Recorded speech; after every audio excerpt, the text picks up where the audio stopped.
한일 청구권 협정 체결을 주도한 양국 협상 대표가 개인의 청구권까지 해결되는 건 아니라는 공감대가 있었다는 점이 외교 문서로 공개됐습니다.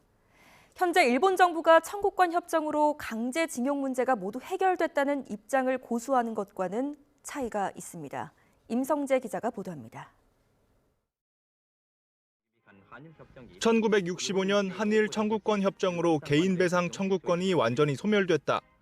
일본 정부가 지속적으로 해온 주장입니다.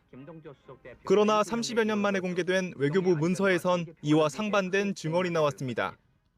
때는 1991년 8월 일본 도쿄에서 열린 아시아태평양 지역 전후 보상국제 포럼으로 거슬러 올라갑니다. 행사에는 한일 청구권 협정 체결 당시 청와대 정무수석 비서관이었던 민충식 전 수석이 참석했습니다.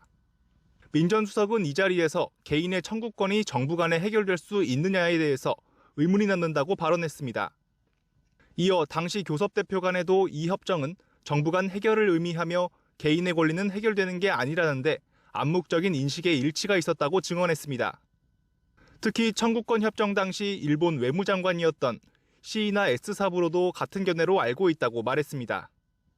민 전 수석의 발언은 주일 대사관이 포럼 참석자들의 발언을 정리해 정부에 보고한 대외비 문건을 통해 드러났는데 한일 모두 지금의 인식과는 다른 점이 눈에 띕니다.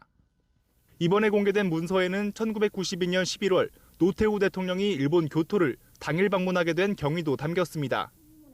노태우 정부는 고 김학순 할머니의 증언으로 일본군 위안부 문제가 한일 간 과거사 현안으로 처음 떠오르자 서해 사업이란 이름 아래 일본 측과 비밀리에 방위를 조율한 것으로 드러났습니다. 국교 정상화 이후 한일 정상 간의 격식을 차리지 않은 최초 회동으로 이후 김영삼 정부 때인 1993년 8월 일본군 위안부 모집의 강제성을 처음 인정한 고노다마가 발표됐습니다. YTN 임성재입니다.